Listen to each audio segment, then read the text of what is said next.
மல்கியா 3:13 நீங்கள் எனக்கு விரோதமாய் பேசின பேச்சுக்கள் கடினமாக இருக்கிறது என்று கர்த்தர் சொல்கிறார். பாருங்கள், இன்னைக்கு அநேகர் முறுமுறுக்கிறோம். ஒரு சௌரி இப்படி சொன்னாங்க, நான் 15 வருஷமாக ஆண்டுகிட்ட ஒரு வீட்டுக்கு ஜோம் பண்ணிக்கிட்டு இருக்கேன், தரமாட்டேங்கிறார். முறுமுறுப்பு, பேசுறது கடினமாக இருக்கிறது. நான் சொன்னேன், ஜோம் பண்ணுறீங்கல்ல, ஏதாவது ஒரு சின்ன சேமிப்பு வைங்க. ஆண்டவரே, வீட்டுக்காக நான் ஒரு சின்ன சேமிப்பு வச்சு நான் சேமிக்கிறேன்னு சொல்லுங்க அப்படின்னு. எங்கிட்ட சேமிக்க இருந்தால் தானே சேமிக்கிறதுக்கு.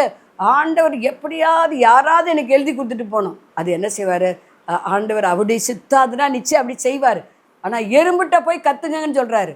எறும்பு பாருங்க, கோடை காலத்துக்கு அது சேர்த்து வச்சிடும். ஏன்னா அது தனக்குரிய ஆகாரத்துக்கு அதுதான் ஒன்று போல் சாரசாரையாக ஒற்றுமையாக போதும். ஒரு எறும்பு எங்கேயாவது பார்த்துருக்கீங்களா? ஒரு இனிப்பு இருந்தால் பல எறும்புகள் வந்துடும், பல எறும்புகள் வந்துடும். அது அவ்வளோ ஒற்றுமையாக வருதான்.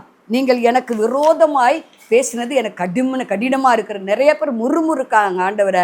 சில பேர் ஜெபிக்கிறதே இல்லை. ஆமாம், ஜெபிச்சு என்னத்தை கண்டோம்? பைபிள் வாசிக்கிறது இல்லை. இதுக்கு பேர் தான் விரோதமாக பேசுறது. ஏதோ வேத வாசிங்க, ஜெபிங்க, கர்த்தரை பாடி துதிங்க, நல்லா துதிங்க, கர்த்தரை ஆண்டவருக்கு நல்லா கொடுங்க. அது மாத்திரமல்ல, மற்றவர்களுக்கு நன்மை செய்யுங்க. தேவ ராஜ்யத்துக்குள்ளே இருங்க, வெளியே போகாதீங்க, கெட்ட நண்பரோடு இணையாதீங்க. இதெல்லாம் ஆண்டவருக்கு விரோதமாக பேசுகிற காரியங்கள். ஆண்டவர் எதை செய்ய சொல்கிறாரோ அதைத்தான் நம்ம செய்யணும். எதை செய்யக்கூடாதுன்னு சொல்கிற செய்யக்கூடாது. நான் அப்படித்தான் பேசுவேன், அப்படித்தான் செய்வேன். ஆண்டவர் என்னை தண்டிக்கட்டு. ஒரு சௌரி சொன்னாங்க, ஆண்டவர் என்னை வேணால் தண்டிச்சுட்டு போகிறாரு, நான் அப்படி தான், அவங்க எனக்கு செஞ்சாங்க நான் செய்வேன். இதுக்கு பேர் தான் விரோதம். ஆண்டவருக்கு விரோதமாக செய்கிறோம். ஆண்டவர் சொன்னார், தீமை நன்மையினால் வெல்லுன்னு சொன்னாரா? சொன்னார். தீமை செய்வதற்கு நன்மை செய்யன்னு சொன்னாரா? ஒரு சத்துருக்கள் பசியாக இருந்தால் என்ன செய்ய? ஆகாரம் கொடு.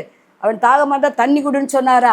உன்னுடைய வழிகள் கர்த்தருக்கு பிரியமாக இருந்தால் சத்துருக்கள் வந்து சமாதானப்படி ஆகும்படி செய்வேன்னு சொன்னாரா? ஏன் இன்னைக்கு சத்துருக்கள் பெருகி இருக்காங்க? நாம் சமாதானத்துக்கானவைகளை தேடலை. ஆகவே அவரை கடினப்படுத்தாதிருங்கள். அவருக்கு விரோதமாக பேசாதீங்க. விரோதமாக பேசுறீங்கன்னா ஆண்டவர் நம்மள குற்றம் சுமத்துறார். இவ்வளோ வேதனையான காரியம். செபிக்காதது அவரை குற்றம் சொல்றதுக்கு அடையாளம். அவர் இதயத்தை கடினப்படுத்துகிறோம். பைபிள் படிக்கலாம், நம்ம என்ன செய்கிறோம்? விரோதமாக பேசுகிறோம். விரோதமாக பேசி செய்கிறது இல்லை. நல்லா ஜெபிங்க, துதிங்க, கர்த்தருக்கு கொடுங்க, நல்லா ஆராதனைக்கு போங்க. ஞாயிற்றுக்கிழமை சபை கூடிவரில் விடாதீங்க.